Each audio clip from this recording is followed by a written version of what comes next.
السلام علیکم ناظرین، چینل پر آپ کو خوش آمدید کہتے ہیں۔ عبرت ناک واقعہ۔ ناظرین، ویڈیو کو شروع کرنے سے پہلے آپ ہمارے چینل کو سبسکرائب کر دیں اور بیل آئیکن پریس کرنا مت بھولیے گا تاکہ آنے والی ہر نیو ایپیسوڈ آپ کو بروقت ملتی رہے۔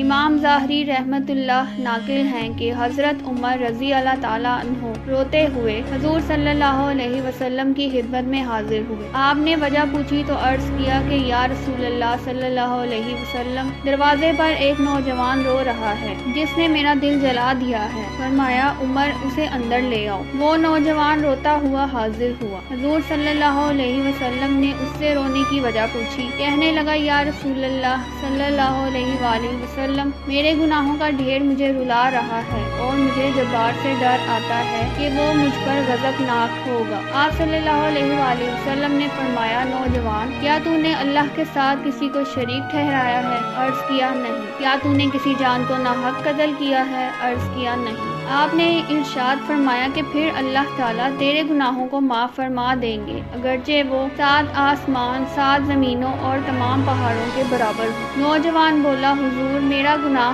7 آسمانوں زمینوں اور پہاڑوں سے بھی بڑھا ہوا ہے۔ آپ صلی اللہ علیہ وآلہ وسلم نے ارشاد فرمایا تیرا گناہ بڑا ہے یا کرسی؟ کہنے لگا میرا گناہ بڑا ہے۔ فرمایا تیرا گناہ بڑا ہے یا عرش؟ اس نے کہا میرا گناہ بڑا ہے۔ ارشاد فرمایا تیرا گناہ بڑا ہے یا تیرا اللہ یعنی اس کی عفو؟ کہنے لگا ہاں البتہ میرا اللہ اور اس کی عفو بہت بڑی ہے۔ بس ارشاد فرمایا کہ گناہ عظیم کو خدائے عظیم ہی معاف فرمائے گا جو بہت ہی عفو درگزر کرنے والا ہے۔ پھر فرمایا ذرا اپنا گناہ تو بتا۔ اس نے عرض کیا یا رسول اللہ صلی اللہ علیہ وآلہ وسلم، مجھے آپ صلی اللہ علیہ وآلہ وسلم سے حیا آتی ہے۔ آپ صلی اللہ علیہ وآلہ وسلم نے پھر پوچھا تو کہنے لگا میں کفن چور تھا اور 7 سال تک یہی پیشہ کیا۔ ایک دفعہ انصار کی ایک لڑکی فوت ہوئی، میں نے اس کی قبر کھودی اور کفن اتار کر چل دیا۔ تھوڑی دور گیا تھا کہ شیطان نے مجھ پر غلبہ پایا اور میں نے لوٹ کر اس سے مجامت کر لی۔ نکل کر تھوڑی دور گیا تھا،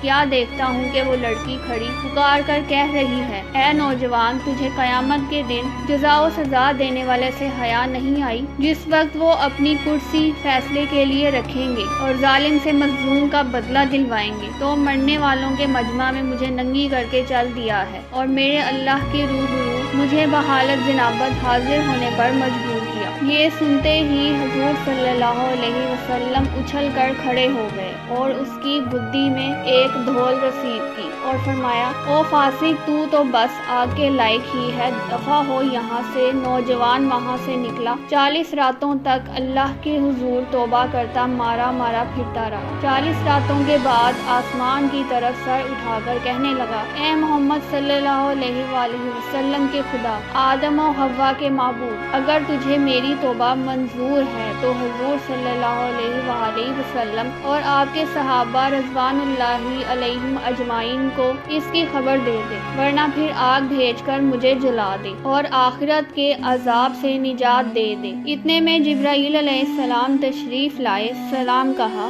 اور اللہ تعالیٰ کی طرف سے آپ صلی اللہ علیہ وآلہ وسلم کو سلام پہنچایا۔ آپ صلی اللہ علیہ وآلہ وسلم نے فرمایا وہ خود سلام ہیں، سلام کا مبدا اور منتہا بھی وہی ہیں۔ جبرائیل علیہ السلام نے کہا کہ اللہ تعالیٰ فرماتے ہیں کیا مخلوق کو آپ صلی اللہ علیہ وآلہ وسلم نے پیدا کیا ہے؟ فرمایا مجھے بھی اور تمام مخلوق کو اسی نے پیدا فرمایا ہے۔ عرض کیا وہ پوچھتے ہیں کہ کیا آپ صلی اللہ علیہ وآلہ وسلم مخلوق کو رزق دیتے ہیں؟ فرمایا بلکہ مجھے بھی اور تمام مخلوق کو اللہ تعالیٰ ہی رزق دیتے ہیں۔ عرض کیا وہ پوچھتے ہیں کیا بندوں کی توبہ آپ صلی اللہ علیہ وآلہ وسلم قبول کرتے ہیں؟ فرمایا بلکہ میری بھی اور تمام بندوں کی توبہ وہی قبول فرماتے ہیں۔ پھر کہا کہ اللہ تعالیٰ فرماتے ہیں کہ میں نے اپنے بندے کی توبہ قبول کر لی ہے۔ آپ صلی اللہ علیہ وآلہ وسلم بھی اس پر نگاہ شفقت فرمائیے۔ حضور صلی اللہ علیہ وآلہ وسلم نے اس نوجوان کو بلا کر اسے توبہ قبول ہونے کی بشارت سنائی۔ حاصل فقیہ رحمت اللہ فرماتے ہیں کہ عقل مند آدمی کو اس سے سبق لینا چاہیے۔ اور جاننا چاہیے کہ زندہ کے ساتھ زنا کرنا مردہ کے ساتھ زنا کرنے سے زیادہ گناہ ہے۔ اس کی معافی کے لیے حقیقی اور سچی توبہ کرنی چاہیے۔ دیکھیے نوجوان نے جب سچی توبہ پیش کی تو اللہ تعالیٰ نے اسے معاف فرما دیا، اور یہ بھی ضروری ہے کہ جس حیثیت کا گناہ ہو توبہ بھی اسی درجے کی ہونی چاہیے۔